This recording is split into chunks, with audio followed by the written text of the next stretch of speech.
नमस्कार। वीडियो की संख्या में देखते हैं भारतीय इतिहास यानी इतिहास और ये पीटी स्पेशल है।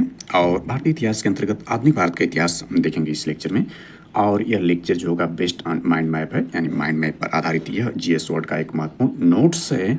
और यह लेक्चर देखें तो समीक्षा अधिकारी, सहायक समीक्षा अधिकारी यानी उत्तर प्रदेश लोक सेवा आयोग द्वारा आयोजित समीक्षा अधिकारी, सहायक समीक्षा अधिकारी री एग्जाम 2023 के लिए अंक अति महत्वपूर्ण साबित हो सकता है। साथ ही देखें तो उत्तर प्रदेश लोक सेवा आयोग द्वारा ही आयोजित अपर पीटी एग्जाम 2025 के लिए भी अंक अति महत्वपूर्ण हो सकता है। साथ ही देखें तो राज्य लोक सेवा आयोग के अंतर्गत BPSC, MPSC, JPSC, UPPSC, RPSC, साथ ही संघ लोक सेवा आयोग यानी यूपीएससी की परीक्षाओं के लिए और एसएससी, यूपीट्रिपलएससी यानी यूपीट्रिपलएससी के अंतर्गत देखें तो यूपीट्रिपलएससी पेट 2025 के लिए भी अंक अति महत्वपूर्ण साबित हो सकता है। साथ ही शिक्षक भर्ती के लिए भी इतिहास का यानी आधुनिक भारत के इतिहास का अंक अति महत्वपूर्ण साबित हो सकता है। तो इसके अंतर्गत हम देख रहे हैं माइंड मैप पर आधारित यानी बेस्ड ऑन माइंड मैप पर नोट्स पर आधारित ये महत्वपूर्ण लेक्चर जो जीएस वर्ड का एक महत्वपूर्ण नोट्स है। इसके अंतर्गत इसके इंडेक्स का पूर्वावलोकन कर लें तो इसमें देखें प्राचीन भारत यानी प्राचीन भारत पर जितने भी टॉपिक दिखाए गए इस सारे टॉपिकों पर महत्वपूर्ण लेक्चर बनाकर इस चैनल पर अपलोड कर दिए गए हैं। साथ ही यह प्लेलिस्ट में भी उपलब्ध है। इस चैनल पर आप सर्च करके सारे लेक्चर को देख सकते हैं। मध्यकालीन भारत पर जितने भी टॉपिक दिखाई गए हैं सारे टॉपिकों पर भी महत्वपूर्ण लेक्चर बनाकर इस चैनल पर अपलोड कर दिए गए हैं। प्लेलिस्ट में उपलब्ध है, सर्च करके सारे लेक्चर को आप देख सकते हैं। आधुनिक भारत के अंतर्गत देखें तो इस सारी टॉपिकों यानी ऊपर की जितनी महत्वपूर्ण टॉपिक हैं इस पर जो है महत्वपूर्ण लेक्चर बनाकर इस चैनल पर अपलोड कर दिए गए हैं। आप इसको सर्च करके इस चैनल पर जाकर देख सकते हैं। साथ ही इस चैनल को सब्सक्राइब करते वीडियो को लाइक करते रहें और चैनल को लगातार देखते रहें। और इस लेक्चर में हम जो देख रहे हैं वर्तमान लेक्चर में इसमें स्वतंत्रता आंदोलन का जो तीसरा चरण है, प्रथम चरण, द्वितीय चरण पर हम चर्चा कर चुके हैं। तीसरे चरण को इस लेक्चर में देखेंगे, अर्थात गांधी युग का हम इसमें स्वतंत्रता आंदोलन के अंतर्गत जो वर्णन करें आधुनिक भारत के अंतर्गत। तो चलिए इस लेक्चर को शुरू करते हैं। आज के लेक्चर में देखेंगे यानी जो शुरू करने जा रहे हैं उसमें कांग्रेस का लाहौर अधिवेशन 1929 को इस लेक्चर में महत्वपूर्ण से समझेंगे। इससे पूर्व कल के लेक्चर का पूर्वावलोकन कर लेते हैं। तो कल के लेक्चर में हमने जो महत्वपूर्ण जानकारी दी थी उसमें जो ये नेहरू रिपोर्ट और साइमन कमीशन की जो सिफारिशें थी, साइमन कमीशन की जो सिफारिश थी, साइमन कमीशन की सिफारिश 1930 में प्रकाशित की गई थी और साइमन कमीशन पर विस्तार से हमने चर्चा किया था। साथ ही में नेहरू रिपोर्ट 1928 को हमने विस्तार समझा था कल के लेक्चर में। तो इसमें थोड़ी सी जानकारी ऐड करते हुए इसको विस्तार कर देते हैं। तो देखें साइमन कमीशन रिपोर्ट और नेहरू रिपोर्ट में क्या अंतर थी उसको यहाँ पर देख लेते हैं। हालांकि सेपरेट करके कल के लेक्चर में विस्तार से हमने समझाने का प्रयास किया था, लेकिन यहाँ पर दोनों रिपोर्टों में अंतर को देख लेते हैं। तो देखें साइमन कमीशन रिपोर्ट और नेहरू रिपोर्ट। जैसा कि हम जानते हैं कि कांग्रेस ने जब साइमन कमीशन का बहिष्कार करने का आह्वान किया था तब जो भारत सचिव था लॉर्ड बर्कनहेड ने 24 नवंबर 1927 ईस्वी को भारतीयों के सामने चुनौती रखी कि वे एक ऐसा संविधान का निर्माण कर ब्रिटिश संसद के समक्ष पेश करें जिससे सभी दलों का समर्थन व सहमति प्राप्त हो। इसी के आधार पर नेहरू रिपोर्ट तैयार की गई थी मोतीलाल नेहरू की अध्यक्षता में। साथ इसमें 9 व्यक्तियों की एक कमेटी थी, यानी मोतीलाल नेहरू के अतिरिक्त इसमें 9 सदस्य थे। जबकि हमने देखा था साइमन कमीशन में सभी जो है 7 जो थे वह विदेशी थे, अर्थात ब्रिटेन के थे। यही विरोध का कारण भी इसका महत्वपूर्ण रूप से था। साइमन कमीशन पर हम विस्तार चर्चा कर चुके हैं। दोनों अंतर को समझ लेते हैं। यहाँ पर देखें अंतर यह था कि साइमन कमीशन भारत को संवैधानिक स्वराज शीघ्र देने की सिफारिश नहीं की थी, जबकि नेहरू रिपोर्ट ने इसकी सिफारिश की थी कि भारत को औपनिवेशिक स्वराज अतिशीघ्र देने की सिफारिश जो है नेहरू रिपोर्ट द्वारा की गई थी। साइमन कमीशन जो है केंद्र एवं प्रांतों में उत्तरदायी शासन की स्थापना का विरोध किया था, जबकि नेहरू रिपोर्ट ने इसकी सिफारिश की थी। नेहरू रिपोर्ट ने केंद्र एवं प्रांतों में उत्तरदायी शासन की स्थापना की सिफारिश की थी। साइमन कमीशन रिपोर्ट में देखें तो गवर्नर जनरल के अधिकारों में कोई कमी नहीं की गई थी, जबकि नेहरू रिपोर्ट में कहा गया था कि गवर्नर जनरल को केवल संवैधानिक प्रमुख का स्तर दिया जाए। साइमन कमीशन रिपोर्ट में यह बात कही गई थी सांप्रदायिक आधार पर चुनावी व्यवस्था को जारी रखने की सिफारिश की गई थी, यानी जो चल रहा था सांप्रदायिक आधार पर चुनावी व्यवस्था उसको जारी करने की बात कही गई थी। जबकि नेहरू रिपोर्ट में सामूहिक प्रतिनिधित्व के आधार पर निर्वाचन की सिफारिश की गई। इसमें मुसलमानों के लिए कुछ सीटें आरक्षित करने का सुझाव दिया गया था। इसके अलावा साइमन कमीशन में देखें तो नागरिकों के लिए मौलिक अधिकारों का कोई उल्लेख नहीं था साइमन कमीशन में, जबकि नेहरू रिपोर्ट में नागरिकों के लिए मौलिक अधिकारों की सिफारिश की गई थी। साइमन कमीशन में देखें तो वयस्क मताधिकार के आधार पर प्रत्यक्ष चुनाव करने की सिफारिश नहीं की गई थी, जबकि नेहरू रिपोर्ट में वयस्क मताधिकार के आधार पर प्रत्यक्ष चुनाव कराने की सिफारिश की गई थी। साइमन कमीशन रिपोर्ट में भारत के लिए प्रतिरक्षा समिति, संघ लोक सेवा आयोग था, उच्चतम न्यायालय इत्यादि की स्थापना कोई उल्लेख नहीं था, जबकि नेहरू रिपोर्ट में देखें तो भारत के लिए उच्चतम न्यायालय, प्रतिरक्षा समिति और संघ लोक सेवा आयोग इत्यादि की स्थापना की सिफारिश की गई थी। इसमें यह ध्यान देने वाली बात यह है कि पंडित मोतीलाल नेहरू ने 10 अगस्त 1928 ईस्वी को अपनी रिपोर्ट प्रस्तुत की थी और इस रिपोर्ट को लखनऊ के सर्वदलीय सम्मेलन में सर्वसम्मति से स्वीकार कर लिया गया था। परंतु इसमें देखें सुभाष चंद्र बोस, पंडित जवाहरलाल नेहरू, सत्यमूर्ति तथा अनेक अन्य युवा राष्ट्रवादी भी नेहरू रिपोर्ट से पूर्णतः सहमत नहीं थे। ये लोग औपनिवेशिक शासन के विपरीत पूर्ण स्वाधीनता के पक्ष में थे। भारत के लिए पूर्ण स्वतंत्रता प्राप्ति हेतु नवंबर 1928 ईस्वी में उन्होंने ऑल इंडिया इंडिपेंडेंस लीग की स्थापना किया था। कौन? सुभाष चंद्र बोस, पंडित जवाहरलाल नेहरू और सत्यमूर्ति जी ने। अतः दिसंबर 1928 में आयोजित कलकत्ता सर्वदलीय सम्मेलन रिपोर्ट के स्वीकार न हो सका। नेहरू रिपोर्ट का आधार अधिराज्य का दर्जा यानी डोमिनियन पद था। भाषा के आधार प्रांतों का गठन था। प्रांतों के स्वायत्त शासन देने की बात कही गई थी। इसके बाद इसमें देखें तो 1928 ईस्वी के कलकत्ता अधिवेशन में, जिसके अध्यक्ष मोतीलाल नेहरू थे, कहा गया कि यदि सरकार नेहरू रिपोर्ट 31 दिसंबर 1930 ईस्वी तक स्वीकार नहीं करेगी तो कांग्रेस अहिंसक असहयोग आंदोलन शुरू करेगी। लेकिन सुभाष चंद्र बोस और नेहरू के दबाव के कारण यह समय 31 दिसंबर 1931 कर दिया गया था। इसके बाद इसमें देखें तो हमने देखा कि 10 अगस्त 1928 को नेहरू रिपोर्ट पेश की गई थी, जबकि साइमन कमीशन ने 27 मई 1930 को अपनी रिपोर्ट प्रकाशित की थी। और 1928 था 1929 में साइमन कमीशन ने भारत का 2 बार दौरा किया था। और जबकि साइमन कमीशन का गठन 8 नवंबर 1927 को किया गया था, जबकि भारत में यह 3 फरवरी 1928 को साइमन कमीशन बम्बई पहुंचा था। इसी के आधार पर देखें तो जिन्ना ने अपनी स्थिति को सुदृढ़ करने के लिए मार्च 1929 यानी 10 अगस्त 1928 को नेहरू रिपोर्ट प्रस्तुत होती है और मार्च 1929 में जिन्ना अपनी 14 सूत्री मांग प्रस्तुत करते हैं। तो जिन्ना की जो 14 शर्तें भी एग्जाम दृष्टिकोण से महत्वपूर्ण हैं। तो ये सारी जानकारी हम दे चुके हैं। यहाँ पर इसको विस्तार ज़्यादा करने की आवश्यकता नहीं, इसको हम पूर्वावलोकन देख रहे हैं। ये सारी जानकारी दी जा चुकी है। इसमें चटगांव शस्त्रागार यानी हमने जो देखा इसमें यह जानकारी देखें तो यह आपका जो है यह दूसरी बंगाल में क्रांतिकारी धारा यानी दूसरी जो धारा थी, यानी पहली धारा हमने देखा था कि जो पंजाब, उत्तर प्रदेश, बिहार इत्यादि में पहली धारा थी, और दूसरी धारा देखें तो बंगाल में क्रांतिकारी घटनाएं थीं। और इसमें चटगांव शस्त्रागार लूट वेरी वेरी इंपॉर्टेंट है 18 अप्रैल 1930 का, जिसके नेतृत्व सूरसेन जी या मास्टर दा ये शिक्षक थे, मास्टर दा इनका उपनाम था। इस सारी जानकारी भगत सिंह के कथन इत्यादि को हमने देख लिया है।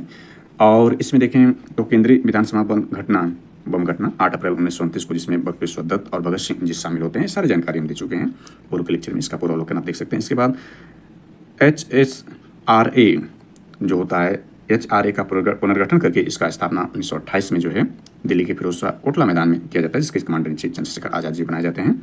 और इसमें जो सोशलिस्ट शब्द है यह शहीद आजम भगत सिंह के सुझाव पर यह सोशलिस्ट शब्द इसमें ऐड किया जाता है। और हमने देखा कि 2 धाराएं इसकी थी, यानी क्रांतिकारी गतिविधियों की 2 धाराएं। पहली धाराएं पंजाब, यूपी, बिहार में, दूसरी धारा बंगाल में थी। और इसमें हिंदुस्तान रिपब्लिकन एसोसिएशन के कमांडर इन चीफ जो थे वह राम प्रसाद बिस्मिल थे और संस्थापक में 3 लोग शामिल थे। इंपॉर्टेंट इस पर चर्चा कर लिए हैं। स्वराज पार्टी के बारे में हमने विस्तार समझ लिया है, सारी जानकारी आप देख सकते हैं लेक्चर में। इसके बाद खिलाफत मुद्दा और देखें ये जो है असहयोग आंदोलन पर हमने विस्तार से चर्चा कर लिया है। इसके बाद देखें जलियांवाला बाग हत्याकांड 13 अप्रैल 1929 बैसाखी के दिन होता है। इसके विरोध स्वरूप कौन कौन से महत्वपूर्ण शख्सियत ने इस्तीफा या उपाधियां दी थी, सब जानकारी दी जा चुकी है। रॉलेट एक्ट जो कि काला कानून, ब्लैक लॉ है, इसे बिना वकील बिना अपील का बिना दलील कानून कहा गया, वेरी वेरी इंपॉर्टेंट है। इसके बाद हमने देखा था गांधी जी का दूसरा जो आंदोलन था यह मजदूरों से संबंधित आंदोलन अहमदाबाद आंदोलन फरवरी 1918 का है, जबकि जून 1918 में खेड़ा सत्याग्रह होता है, किसानों से संबंधित है। किसानों से संबंधित गांधी जी का प्रथम आंदोलन सत्याग्रह चंपारण सत्याग्रह था। इस पर हमने विस्तार से चर्चा कर लिया है। गांधी जी के दक्षिण अफ्रीका में प्रारंभिक कार्य यानी गांधी जी 21 वर्ष अफ्रीका में रहे, उन दौरान उनका क्या कार्य था इस पर हमने चर्चा कर लिया है। और 46 वर्ष के आयु में महात्मा गांधी जी जब भारत में आते हैं तो उनकी भारत में गतिविधियां क्या थी, इसमें विस्तार चर्चा कर लिया है। यानी हमने इसमें चर्चा कर रहे थे 1919-1939 यानी प्रथम विश्व युद्ध की समाप्ति और द्वितीय विश्व युद्ध की शुरुआत के बीच का जो दौर है उसमें राष्ट्रवादी दौर पर विस्तार से चर्चा की लिया है। तो सारी जानकारी पूर्व के लेक्चर में दी जा चुकी है। तो आज के लेक्चर में देखते हैं कांग्रेस का लाहौर अधिवेशन 1929 का, यानी कांग्रेस का लाहौर अधिवेशन से पूर्ण स्वराज 1929 ईस्वी में यह किया गया था। ये वेरी वेरी इंपॉर्टेंट एग्जाम दृष्टिकोण से। इसमें ध्यान दें कि सविनय अवज्ञा आंदोलन की पृष्ठभूमि का निर्माण जो होता है उससे 1 साल पूर्व जो कांग्रेस का अधिवेशन था उससे शुरुआत उसकी होती है। यानी कांग्रेस का कलकत्ता अधिवेशन से इसकी शुरुआत होती है, जबकि कांग्रेस का लाहौर अधिवेशन जो 1929 में होता है।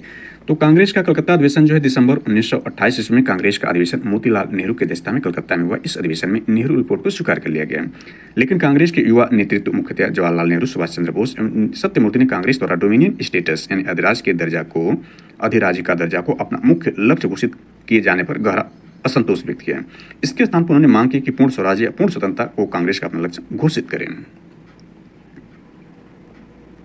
इसके बाद देखें तो 1929 की ही कुछ अन्य घटनाओं की स्थिति और विस्फोटक हो गई तथा पूरे राष्ट्र के लोगों ने अंग्रेज विरोधी भावनाएं जागृत हो उठी। इसी घटनाक्रम यानी 1929 में देखें तो इस घटनाओं में मेरठ षड्यंत्र केस यानी मार्च माह में होता है मेरठ षड्यंत्र केस जो है मार्च माह में होता है। भगत सिंह बटुकेश्वर दत्त द्वारा केंद्रीय विधानसभा में बम विस्फोट अप्रैल माह में होता है। तथा मई माह में इंग्लैंड में रैमजे मैकडोनाल्ड की लेबर पार्टी का सत्ता में आना प्रमुख घटनाएं थी 1929 की।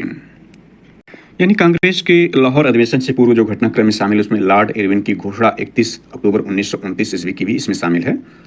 इसमें देखें तो 31 अक्टूबर 1929 ईस्वी को भारतीय राजकीय पत्र में शासकीय विज्ञप्ति के रूप में उद्घोषणा की गई, जिसमें कहा गया कि 1929 की संविधि को लागू करने ब्रिटिश सरकार के मंतव्य को लेकर व्याख्याओं के संबंध में ग्रेट ब्रिटेन और भारत दोनों में अव्यक्ति संदेहों के संदर्भ में महारानी की ओर से मुझे स्पष्ट रूप से कहने का आदेश हुआ है। लॉर्ड इरविन ये कहता है कि सरकार के निर्णय में 1917 की उद्घोषणा में बात नहीं थी कि भारत के संवैधानिक विकास के स्वाभाविक मुद्दा जैसा कि उन्होंने सोचा था डोमिनियन स्टेट की प्राप्ति, अर्थात जो लॉर्ड इरविन की घोषणा 31 अक्टूबर 1929 उसमें डोमिनियन स्टेट की प्राप्ति की बात करता है, डोमिनियन स्टेट देने की बात करता है भारत को, लेकिन ऐसा होता नहीं है। इसी के बाद दिल्ली घोषणा पत्र आता है। देश के प्रमुख नेताओं का एक सम्मेलन 2 अक्टूबर 1929 को बुलाया गया और एक घोषणा पत्र जारी किया, जिसे दिल्ली घोषणा पत्र के नाम से जाना जाता है। इसमें गोलमेज सम्मेलन में शामिल होने को लेकर कतिपय शर्तें रखी गई थी। यानी लॉर्ड इरविन जो है, लॉर्ड इरविन यह भी वादा किया था जैसे ही सामवेद कमीशन पर रिपोर्ट प्रस्तुत कर देगा एक गोलमेज सम्मेलन बुलाया जाएगा। इसी के आधार पर 3 गोलमेज सम्मेलन आयोजित किए जाते हैं। इस पर चर्चा आगे हम करेंगे।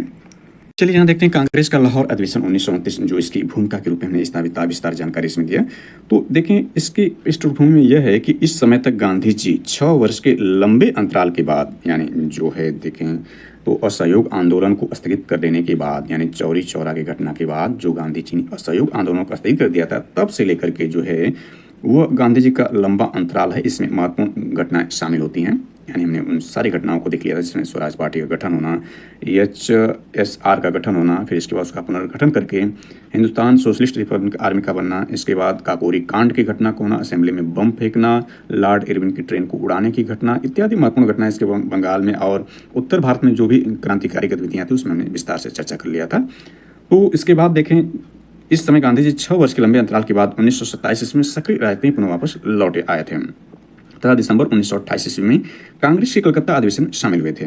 दिसंबर 1928 में कांग्रेस के कलकत्ता अधिवेशन में गांधी जी शामिल हुए थे। कांग्रेस का पहला काम जुझारू वामपंथ से मेल मिलाप करना था। दिसंबर 1929 में कांग्रेस का अधिवेशन लाहौर में हुआ। इस अधिवेशन के अध्यक्ष गांधी जी चुने गए थे, लेकिन उन्होंने अपनी जगह जवाहरलाल नेहरू को अध्यक्ष बनाया है। यानी ध्यान देना है कि इसमें अध्यक्ष गांधी जी चुने गए थे। जबकि हमने देखा था 1924 का जो बेलगांव कर्नाटक का अधिवेशन था उसमें गांधी जी एकमात्र कांग्रेस के अधिवेशन की अध्यक्षता किए थे। 1929 में गांधी जी को चुना गया था, परंतु गांधी जी अपने स्थान पर जवाहरलाल नेहरू को अध्यक्ष बनाया। इस अधिवेशन में स्पष्ट कहा गया कि नेहरू रिपोर्ट को लागू करने की अवधि समाप्त हो गई है। अब पूर्ण स्वाधीनता की मांग बुलंद की गई है। जवाहरलाल नेहरू ने कहा कि आज हमारा बस, यानी जवाहरलाल नेहरू का स्टेटमेंट यह है कि आज हमारा बस एक ही लक्ष्य है, स्वाधीनता का लक्ष्य। हमारे लिए स्वाधीनता के मायने हैं ब्रिटिश साम्राज्यवाद से पूर्ण स्वतंत्रता। इस अधिवेशन में सविनय अवज्ञा आंदोलन शुरू करने की घोषणा की गई थी। संघर्ष का कार्य गांधी जी पर छोड़ दिया गया था और इस तरह राष्ट्रीय आंदोलन का नेतृत्व गांधी जी के हाथों में दे दिया गया था। तो यहाँ पर इस बातों को देख लेते हैं। तो यहाँ ध्यान दें, यह है नवंबर 1929 ईस्वी में, नवंबर 1929 ईस्वी में दिल्ली घोषणा पत्र को वायसराय इरविन द्वारा अस्वीकार किए जाने के बाद यह अधिवेशन हुआ। नेहरू रिपोर्ट के औपनिवेशिक स्वराज के लक्ष्य के बजाय पूर्ण स्वराज की मांग इसमें की गई। जैसा कि नेहरू रिपोर्ट में औपनिवेशिक स्वराज का लक्ष्य रखा गया था और इसमें कांग्रेस का लाहौर अधिवेशन में जो है पूर्ण स्वराज की मांग रखी गई थी। नेहरू ने युद्ध को समाजवादी घोषित किया, यानी युद्ध को समाजवादी घोषित किया। कांग्रेस का लाहौर अधिवेशन पंडित जवाहरलाल नेहरू की अध्यक्षता में आयोजित किया जा रहा है, तो इसमें यानी किया गया था, नेहरू ने युद्ध को समाजवादी घोषित किया। इसके बाद इसमें देखें तो यह है कि कांग्रेस कार्य समिति को सविनय अवज्ञा आंदोलन प्रारंभ करने का उत्तरदायित्व दिया गया। गोलमेज सम्मेलन के बहिष्कार का निर्णय लिया गया। इसमें यानी इंपॉर्टेंट यह है कि कांग्रेस का लाहौर अधिवेशन में गोलमेज सम्मेलन के बहिष्कार का निर्णय लिया गया, जो कि लॉर्ड इरविन की घोषणा 31 अक्टूबर 1929 में यह वादा किया गया था। 26 जनवरी 1930 ईस्वी को देश भर में प्रथम स्वतंत्रता दिवस मनाने का निर्णय लिया गया। लाहौर यानी कांग्रेस के लाहौर अधिवेशन के अंतर्गत जो 26 जनवरी 1930 ईस्वी को देश भर में प्रथम स्वतंत्रता दिवस मनाने का निर्णय लिया गया। नोट यह कि 31 दिसंबर 1929 को आधी रात को रावी नदी के तट पर तिरंगा फहराया गया था। इसी अधिवेशन में, यानी कांग्रेस का लाहौर अधिवेशन में ही 31 दिसंबर 1929 को आधी रात को रावी नदी के तट पर तिरंगा झंडा फहराया गया था। वेरी वेरी इंपॉर्टेंट है। दिसंबर 1929 अध्यक्ष जवाहरलाल नेहरू गांधी जी की मदद से, यानी गांधी जी को चुना गया था, परंतु गांधी जी ने जवाहरलाल नेहरू को अध्यक्ष बनाया था। तो दिसंबर 1929 में यह कांग्रेस का लाहौर अधिवेशन आयोजित किया गया था। इसमें ध्यान दें तो दिसंबर 1929, यानी इसकी कुछ और बातों को इसमें ऐड करें तो दिसंबर 1929 में भारतीय राष्ट्रीय कांग्रेस का वार्षिक अधिवेशन तत्कालीन पंजाब प्रांत की राजधानी लाहौर में हुआ। यानी तत्कालीन सॉरी, यानी उस दौरान जो पंजाब प्रांत की राजधानी लाहौर थी, वहां पर जो यह अधिवेशन हुआ था कांग्रेस का, लाहौर अधिवेशन 1929 का। इस ऐतिहासिक अधिवेशन में कांग्रेस की पूर्ण स्वराज की घोषणा पत्र तैयार किया गया था। तो इससे कांग्रेस का मुख्य लक्ष्य घोषित किया गया। जवाहरलाल नेहरू, जिन्होंने पूर्ण स्वराज के विचार को लोकप्रिय बनाने में सर्वाधिक योगदान दिया था, इस अधिवेशन के अध्यक्ष चुने गए थे। जवाहरलाल नेहरू को अध्यक्ष बनाने में गांधी जी की निर्णायक भूमिका निभाई। यद्यपि नेहरू को 18 प्रांतीय कांग्रेस समितियों में से सिर्फ 3 का समर्थन प्राप्त था। तथापि बहिष्कार की लहर में युवाओं के सराहनीय प्रयास को देखते हुए महात्मा गांधी ने इस चुनौतीपूर्ण क्षणों में कांग्रेस का सभापति जवाहरलाल नेहरू को सौंपा। वैसे हमने लाहौर अधिवेशन के महत्वपूर्ण निर्णयों को समझ लिया था, लेकिन यहाँ पर देखना चाहें तो देख सकते हैं कि गोलमेज सम्मेलन का बहिष्कार करना इसमें शामिल था, यानी बहिष्कार इसमें शामिल था। पूर्ण स्वराज को कांग्रेस ने अपना मुख्य लक्ष्य घोषित किया था इसके अंतर्गत। और इसमें देखें तो महत्वपूर्ण यह हो जाता है कि 26 जनवरी 1930 का दिन पूरे राष्ट्र में प्रथम स्वतंत्रता दिवस मनाने का निर्णय लिया गया था, मनाने का निश्चय किया गया था। और 31 दिसंबर को हमने देखा था, यानी 31 दिसंबर यहाँ देखें, यह नोट में है। 31 दिसंबर 1929 अर्धरात्रि को इनकलाब जिंदाबाद के नारों के बीच रावी नदी के तट पर भारतीय स्वतंत्रता का प्रतीक तिरंगा झंडा नेहरू द्वारा फहराया गया था। 26 जनवरी 1930 स्वतंत्रता की शपथ पूरे राष्ट्र में जगह जगह सभाओं का आयोजन किया गया, जिसमें सभी लोगों ने सामूहिक रूप से स्वतंत्रता प्राप्त करने की शपथ ली। इस कार्यक्रम को अभूतपूर्व सफलता मिली। गांवों तक कस्बों में सभाएं आयोजित की गई, जहां स्वतंत्रता की शपथ को स्थानीय भाषा में पढ़ा गया, तिरंगा झंडा फहराया गया। तो कालांतर में देखें जो 26 जनवरी महत्वपूर्ण बन जाती है इस दृष्टिकोण से, क्योंकि देखें 15 अगस्त 1947 को भारत को आज़ादी मिलती है, यानी अपना देश स्वतंत्र होता है। तो 26 जनवरी, जबकि देखें 26 नवंबर 1949 को ही हमारा संविधान जो बनकर तैयार हो जाता है। परंतु इस दिन की ऐतिहासिकता को देखते हुए 26 जनवरी 1950 को हमारा संविधान लागू होता है और भारत जो है वह पूर्ण गणराज्य देश या राष्ट्र बनता है। तो यानी भारत जो एक राष्ट्र है, क्योंकि यहाँ पर जो राष्ट्र और देश में जो अंतर को हमने पूर्व के लेक्चर में समझ लिया था। राष्ट्र का मतलब होता है देश के निवासियों का समान जाति, भाषा, धर्म इत्यादि को बांधने वाला सूत्र राष्ट्र होता है। देश के निवासियों को राष्ट्रीय एकता और भाषाएं में बांधना वो राष्ट्र है। राष्ट्र जो होता है वो विभिन्न जाति, भाषा, धर्म से ऊपर होता है। जबकि देश देखें तो प्राकृतिक भूभाग का वह खंड जिसके अपने नियम और कानून होते हैं देश कहलाता है।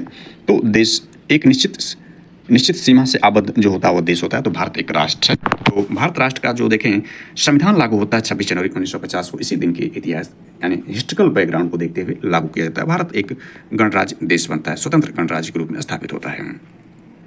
आगे इसमें देखते हैं तो यानी इस घटना के बाद यानी कांग्रेस का लाहौर अधिवेशन, यानी कांग्रेस की जो संपूर्ण अधिवेशन 57 की उसमें हमने पूर्व में विस्तार चर्चा कर लिया है। एक बार पुनः देखना चाहे कांग्रेस के संपूर्ण अधिवेशन को, तो यहाँ देख सकते हैं पहला अधिवेशन, इसकी मुख्य बातें यह शामिल हैं। तो जो इसमें टॉपिक है उस पर चलते हैं। कांग्रेस का 1929 और 28 का जो अधिवेशन है, थोड़ी सी जानकारी को देख लें। और हमने देखा था कि उत्तर प्रदेश से 9 अधिवेशन किए गए थे, जिसमें 3 जो है आज के प्रयागराज यानी इलाहाबाद में, 3 लखनऊ उत्तर प्रदेश की राजधानी लखनऊ में, 1 कानपुर में, 1 बनारस में और 1 जो देखें मेरठ में आयोजित किया गया था। यूपीएससी के लिए महत्वपूर्ण था। तो ये सारे विस्तार से हम चर्चा कर चुके हैं। आप इस वीडियो में जाकर इस चैनल को सब्सक्राइब करके सारे लेक्चर को देख सकते हैं। तो यहाँ 45वां जो कांग्रेस का अधिवेशन 1929 में लाहौर में पंडित जवाहरलाल नेहरू की अध्यक्षता में किया जाता है। इसमें पूर्ण स्वराज की मांग की जाती है। इससे पूर्व जो कलकत्ता में अधिवेशन किया जाता है, ये पंडित मोतीलाल नेहरू की अध्यक्षता में आयोजित की जाती है। सारी जानकारी दी जा चुकी है। और यहाँ देखें तो गांधी जी 40वां अधिवेशन 1924 का बेलगांव जो कर्नाटक में है, इसकी अध्यक्षता करते हैं। एकमात्र अधिवेशन की अध्यक्षता गांधी जी करते हैं। और ये सारी जानकारी दी जाए। विशेष अधिवेशन देखें तो सबसे युवा अध्यक्ष ये अबुल कलाम आज़ाद जी रहते हैं और सबसे लंबे समय तक भी यहीं रहते हैं। सबसे लंबे समय तक देखें तो यहाँ देखा जा सकता है कि 40 से लेकर 46 वर्ष तक अबुल कलाम आज़ाद जी ही कांग्रेस के अध्यक्ष रहते हैं। तो ये सारी जानकारी इसमें दी जा चुकी है। पूर्व लेक्चर में आप इसको देख सकते हैं। तो इस पर देखें आगे जो इस नोट्स में प्रथम गोलमेज सम्मेलन है, लेकिन इससे पूर्व कुछ घटनाएं और भी शामिल होती हैं, उसको ऐड करके तब प्रथम गोलमेज सम्मेलन को चर्चा करते हैं। तो इसके बाद यानी कांग्रेस के लाहौर अधिवेशन के बाद गांधी जी द्वारा प्रस्तुत 11 सूत्रीय मांगे 31 जनवरी 1930 को प्रस्तुत की जाती है। यह बैकग्राउंड सविनय अवज्ञा आंदोलन और नमक सत्याग्रह एवं अन्य विप्लव के संबंध में है। तो गांधी जी की 11 सूत्रीय मांगे क्या है? ये मांगे कांग्रेस के लाहौर अधिवेशन की परिप्रेक्ष्य में अगले कदम के रूप में थी। गांधी जी ने यंग इंडिया यानी गांधी जी की यंग इंडिया जो पत्रिका है उसमें एक लेख प्रकाशित कर सरकार के समक्ष 11 सूत्री मांगे रखे था। मांगों को स्वीकार या अस्वीकार करने के लिए उसे 31 जनवरी 1930 का समय दिया गया। ये मांगे देखें तो समान हित से संबंध मांगे थे। सिविल सेवाओं तथा सेना के व्यय में 50% तक की कमी की जाए, नशीली वस्तुओं के विक्रय पर पूर्ण रोक लगाई जाए, CID विभाग पर सार्वजनिक नियंत्रण हो उसे खत्म कर दिया जाए, शस्त्र कानून में परिवर्तन किया जाए तथा भारतीयों को आत्मरक्षा हेतु हथियार रखने का लाइसेंस दिया जाए, सभी राजनीतिक बंदियों को रिहा किया जाए, डाव आरक्षण बिल पास किया जाए। विशिष्ट बुजुर्ग वर्ग की मांगे इसमें शामिल थे।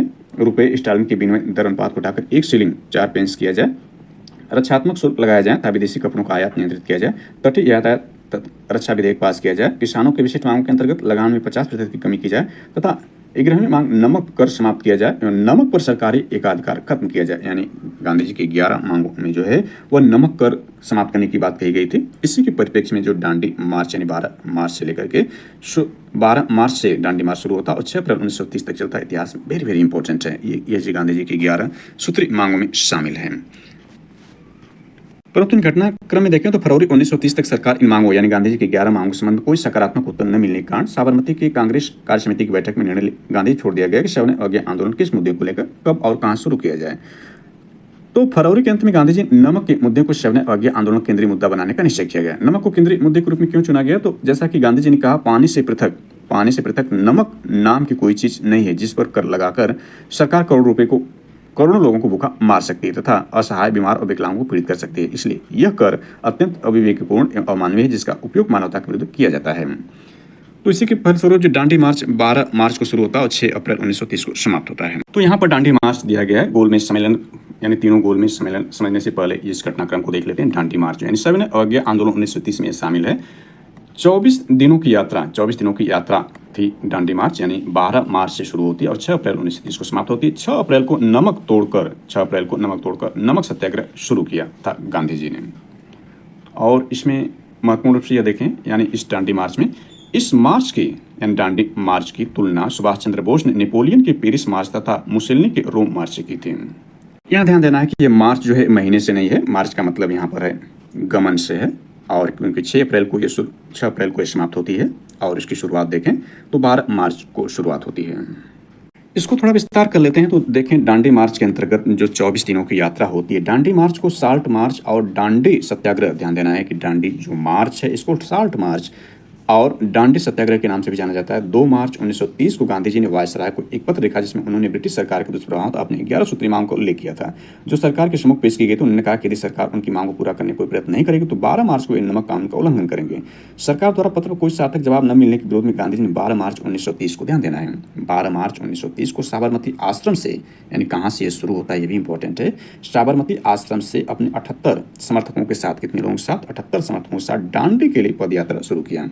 यानी साबरमती आश्रम से शुरू करते हैं, कहाँ तक के लिए, दांडी के लिए पदयात्रा प्रारंभ के 24 दिनों, यानी 24 दिनों में 240 मील, 24 दिनों में 240 मील यानी 285 किलोमीटर की पदयात्रा के पश्चात 5 अप्रैल को दांडी पहुंचे और 5 अप्रैल को पहुंच गए। उसके एक दिन बाद यानी 6 अप्रैल को गांधी ने समुद्र तट पर नमक बनाकर कानून तोड़ा। यह घटना देखें तो सविनय अवज्ञा आंदोलन के प्रारंभिक चरण के रूप में 12 मार्च 1930 को प्रारंभ हुई। यानी सविनय अवज्ञा यहाँ देखें तो इसी के अंतर्गत यह प्रारंभिक चरण इसका था। इस ऐतिहासिक यात्रा में गांधी जी को 6 अप्रैल को दांडी मुट्ठी पर नमक बनाकर कानून को तोड़ा था। इसको थोड़ा सा और विस्तार कर लें तो देखें, महात्मा गांधी ने 12 मार्च 1930 ईस्वी को अपने 78 चुने हुए अनुयायियों के साथ साबरमती आश्रम कहाँ, अहमदाबाद से अपना ऐतिहासिक दांडी कहाँ पर है, नवसारी जिला गुजरात में है, मार्च प्रारंभ किया। 5 अप्रैल 1930 ईस्वी को 241 मील लंबी पदयात्रा के बाद दांडी पहुंचे। 6 अप्रैल 1930 ईस्वी को दांडी में अवैध रूप से नमक बनाकर नमक कानून तोड़ा। इसके बाद संपूर्ण देश में आंदोलन व्यापक रूप से फैल गया। गांधी जी की दांडी यात्रा के बारे में सुभाष चंद्र बोस ने लिखा है, महात्मा गांधी जी ने दांडी मार्च की तुलना इल्वा से लौटने पर नेपोलियन के पेरिस मार्च और राजनीतिक सत्ता प्राप्त करने के लिए मुसोलिनी के रोम मार्च से की जा सकती है। पश्चिमोत्तर प्रांत में पेशावर में इसका नेतृत्व खान अब्दुल गफ्फार खान ने किया। इनका आंदोलन लाल कुर्ती आंदोलन के नाम से प्रसिद्ध हुआ।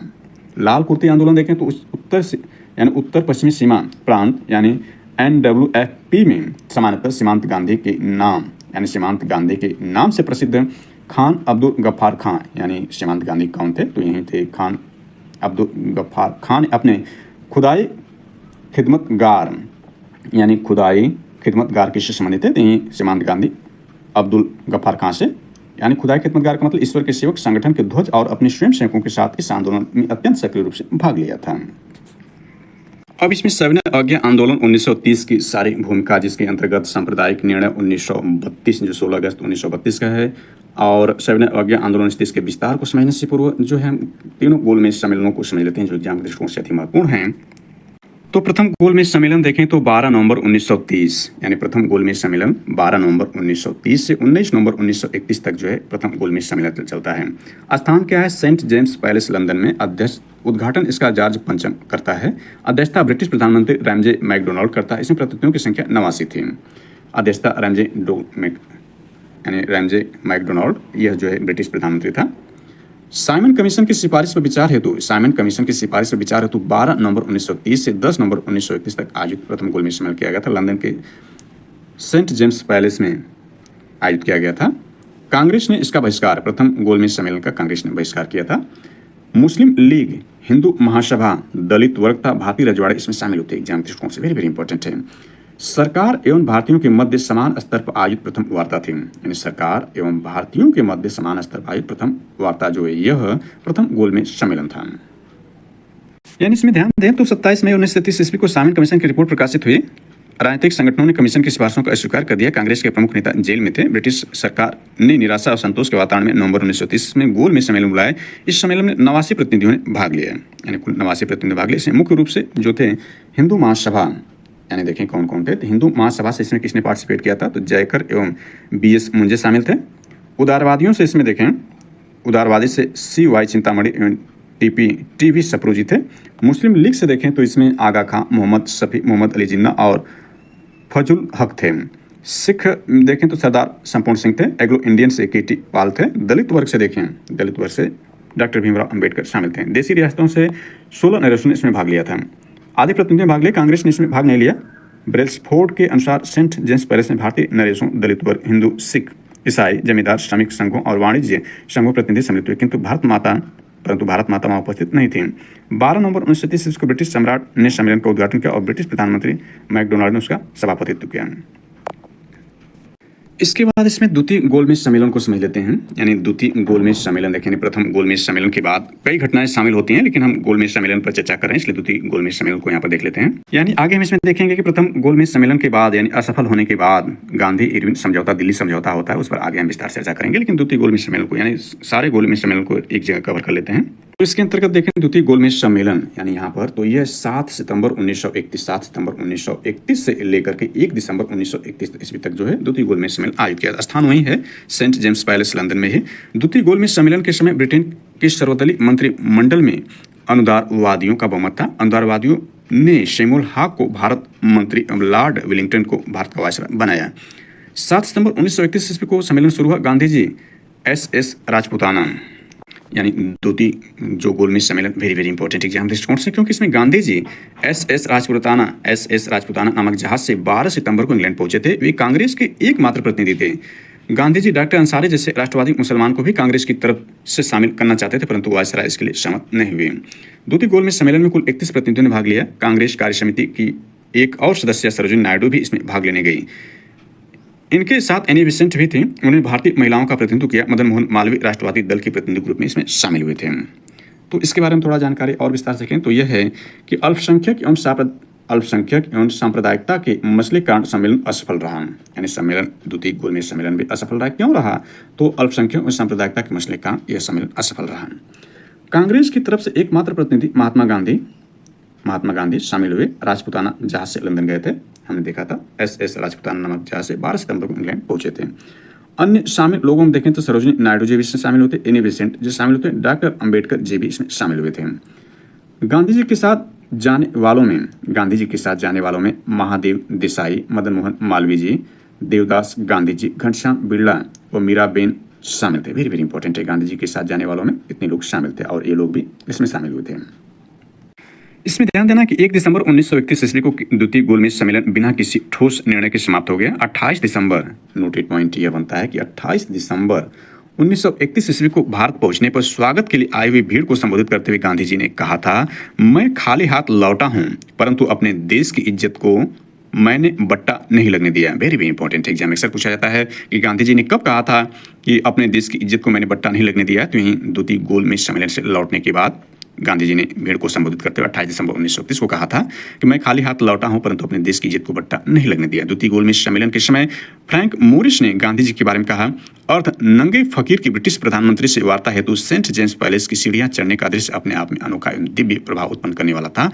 भारत लौटने के बाद गांधी जी ने पुनः सविनय अवज्ञा आंदोलन प्रारंभ करने की घोषणा की थी।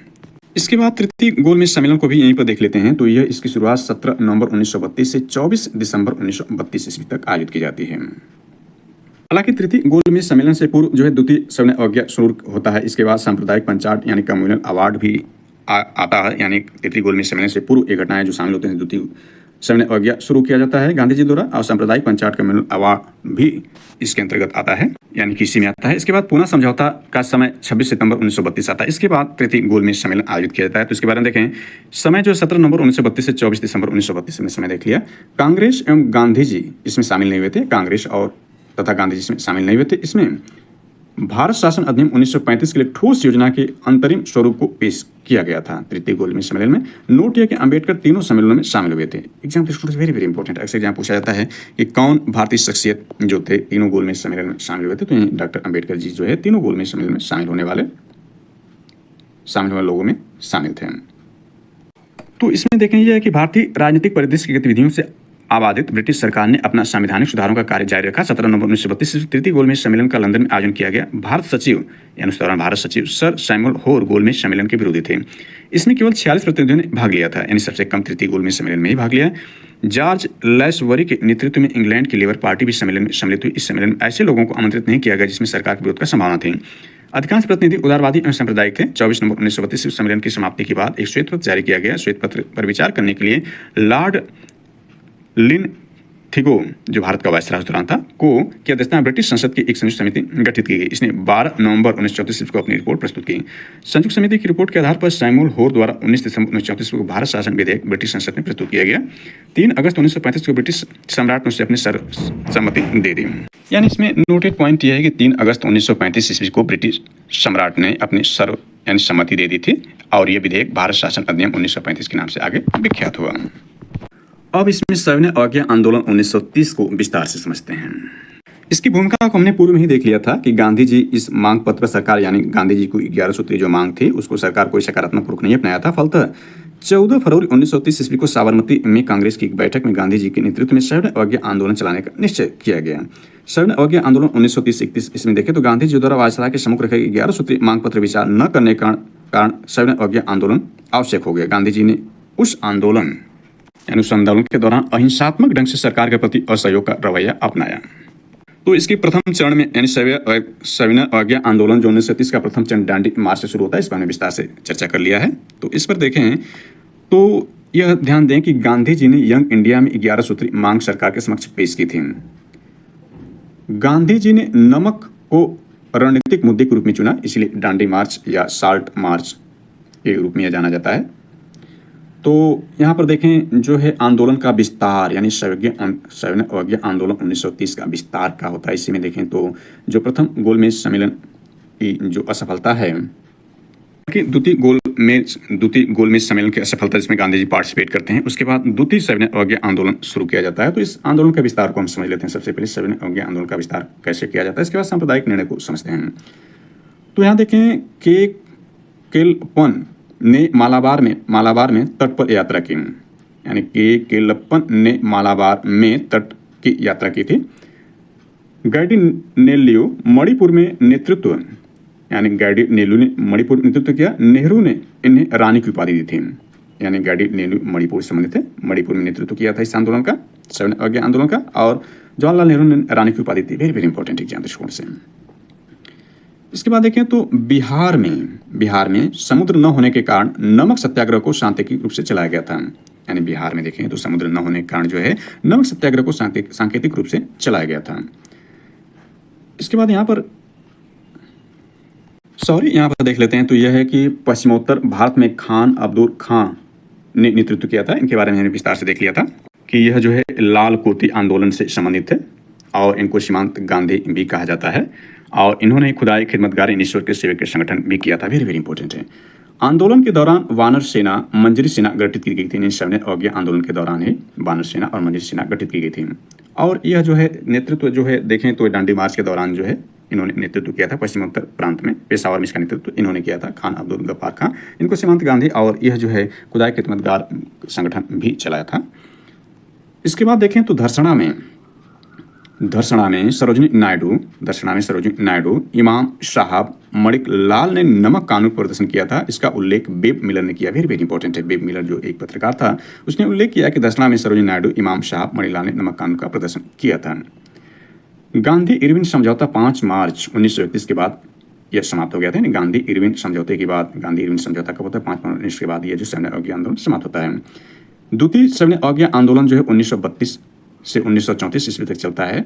यह देखें तो द्वितीय गोलमेज सम्मेलन की असफलता के बाद जो होता है यह द्वितीय सविनय अवज्ञा आंदोलन शुरू किया जाता है। लेकिन इसमें देखें गांधी इरविन समझौता जो 5 मार्च 1931 को होता है, गांधी इरविन समझौता, इसको दिल्ली समझौता के नाम से जानते हैं। वेरी वेरी इंपॉर्टेंट है कि गांधी इरविन समझौता जिसको दिल्ली समझौता के नाम जानते हैं, इसके 5 मार्च 1931 को किया जाता है। कहाँ पर? दिल्ली में किया जाता है, इसलिए इसे दिल्ली समझौता के नाम जानते हैं।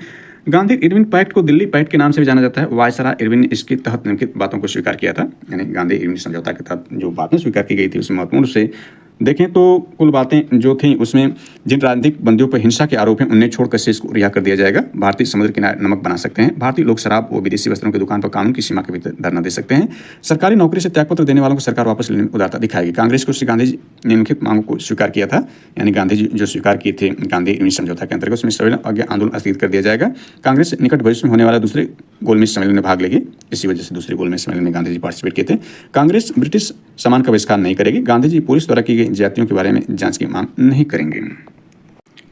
आगे इसमें देख लेते हैं। इसमें जो सांप्रदायिक निर्णय 16 अगस्त 1932 का होता है, यह एक दुर्भाग्यपूर्ण घटना इसमें शामिल होता है। इसको देख लेते हैं। तो यह देखें, पृथक निर्वाचन पद्धति को मुसलमानों, ईसाइयों, एंग्लो इंडियन, सिखों के अतिरिक्त हरिजनों पर भी लागू किया गया था। इसमें सांप्रदायिक निर्णय जो 16 अगस्त 1932 में लाया गया था। और इसमें देखें तो गांधी जी ने विरोध स्वरूप यरवदा जेल में आमरण अनशन किया था। इसमें ध्यान दें कि जो इसके विरोध स्वरूप यानी सांप्रदायिक निर्णय 16 अगस्त 1932 का जो यह निर्णय लिया गया था, इसमें गांधी जी ने विरोध स्वरूप यरवदा जेल में आमरण अनशन किया था। गांधी जी की मांग थी कि दलित वर्ग के प्रतिनिधियों का चुनाव, यानी गांधी जी की मांग थी कि दलित वर्ग के प्रतिनिधियों का चुनाव वयस्क मताधिकार के आधार पर आम निर्वाचक मंडल के माध्यम से हो। इसको थोड़ा विस्तार कर लेते हैं। तो देखें, यह है कि सांप्रदायिक पंचायत या कम्युनल अवार्ड क्या था। तो घोषणा 16 अगस्त 1932 को की गई थी। अंग्रेजों की बांटो और राज करो की नीति का असली रूप तब सामने आया जब ब्रिटिश प्रधानमंत्री रैमजे मैकडोनाल्ड ने 16 अगस्त 1932 को सांप्रदायिक निर्णय प्रस्तुत किया, जिसके तहत प्रत्येक अल्पसंख्यक समुदाय के लिए विधानमंडलों में कुछ सीटें सुरक्षित कर दी गई थी, जिसके सदस्यों का चुनाव प्रत्येक निर्वाचक मंडल द्वारा किया जाना था। मुसलमान और सिख तो पहले से अल्पसंख्यक माने जाते थे। अब इस पर कानून यानी इस नए कानून के तहत दलित वर्ग को भी अल्पसंख्यक मानकर हिंदुओं से अलग कर दिया गया था। इसी के बाद देखें तो यह पूना समझौता आता है। वेरी वेरी इंपॉर्टेंट एग्जाम दृष्टिकोण से ये पूना समझौता, इस पर चर्चा कर लेते हैं। तो देखें, पूना समझौता यह है कि अंबेडकर गांधी जी के बीच 24 सितंबर 1932 को यह समझौता होता है। तो इसमें देखें, मदन मोहन मालवीय ने गांधी जी और हिंदुओं की तरफ से,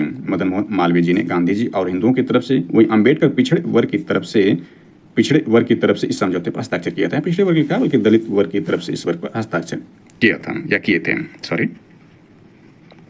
इसके मुख्य बातों को यहाँ देख लेते हैं। तो यह है कि दलितों हेतु पृथक निर्वाचक मंडल समाप्त कर दिया गया।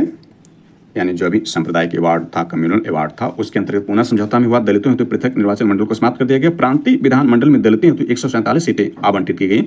सांप्रदायिक पंचायत में 71 थे। केंद्रीय विधानमंडल में 18% सीटें दलित वर्ग हेतु आरक्षित कर दी गई। ब्रिटिश सरकार ने इसे सांप्रदायिक समझौते का संशोधित रूप मानकर स्वीकार कर लिया। दलित वर्ग हेतु सार्वजनिक सेवाओं स्थानीय संस्थाओं को उचित प्रतिनिधित्व देने की व्यवस्था की गई थी। इसमें इसको विस्तार करते हैं। तो देखें, सांप्रदायिक निर्णय के समय गांधी जी पूना में यरवदा जेल था। हमने देखा था गांधी जी जो है यरवदा जेल में आमरण अनशन पर थे। यानी यहाँ देख सकते हैं इसके विरोध स्वरूप जो है गांधी जी ने पूना के यरवदा जेल में आमरण अनशन किया था। तो सांप्रदायिक निर्णय के समय गांधी जी पूना के यरवदा जेल में थे। गांधी जी ने इस घोषणा का प्रबल विरोध किया और अपनी मांग मनवाने के लिए 20 सितंबर 1932 ईस्वी में जेल में आमरण अनशन पर बैठ गए। अनशन के कारण उनका स्वास्थ्य काफी तेजी से गिरने लगा। मदन मोहन मालवीय, डॉक्टर राजेंद्र प्रसाद, पुरुषोत्तम दास और राजगोपालाचारी के प्रयासों से गांधी जी और अम्बेडकर की मदद 26 सितंबर 1932 ईस्वी को ध्यान देना है कि जो समझौता था पूना समझौता, यह 24 सितंबर इसमें लिखा है, 26 सितंबर 1932 समझौता, इसे पूना समझौता के नाम से जाना जाता है। इसके अंतर्गत दलित वर्गों के पृथक निर्वाचक मंडल समाप्त कर दिए गए, लेकिन प्रांतीय विधान मंडलों में दलित वर्गों के लिए सुरक्षित सीटों की संख्या 71 से बढ़ाकर के 147 कर दी गई। केंद्रीय विधान मंडल सेंट्रल लेजिस्लेटिव में हरिजनों के लिए सुरक्षित सीटों की संख्या में 18% की वृद्धि कर दी गई थी। यानी 18% की वृद्धि यहाँ देखा जा सकता है, 18% की वृद्धि कर दी गई थी। इसके बाद ही तृतीय गोलमेज सम्मेलन आयोजित किया जाता है, उस पर विस्तार से चर्चा ऊपर कर लिया है। इसको थोड़ा और विस्तार कर रहे थे। देखें, दलितों तो जो 147 सीटें आवंटित की गई थी, यानी इसमें 71 सीटें जो थी सांप्रदायिक अवार्ड में दी गई थी, लेकिन इसको बढ़ाकर 147 सीटें कर दी गई थी। इन सीटों में 147 सीटों में जो 30 थी वो बंगाल से सीटें थी, 30 इसमें मध्य प्रांत एवं संयुक्त प्रांत से थी। यानी मद्रास से 30 सीटें, बंगाल से 30 सीटें, यानी मद्रास से 30 सीटें, इसमें बंगाल से भी 30 सीटें, मध्य प्रांत एवं संयुक्त प्रांत से 20-20 सीटें, यानी संयुक्त प्रांत का मतलब आधुनिक उत्तर प्रदेश और मध्य प्रांत का मतलब जो मध्य प्रदेश है वहाँ से 20-20 सीटें, बिहार एवं उड़ीसा से 18 सीटें, बॉम्बे एवं सिंध से 15 सीटें, पंजाब से 8 तथा असम से 7 स्थान व्यक्तियों के लिए सुरक्षित किए गए थे।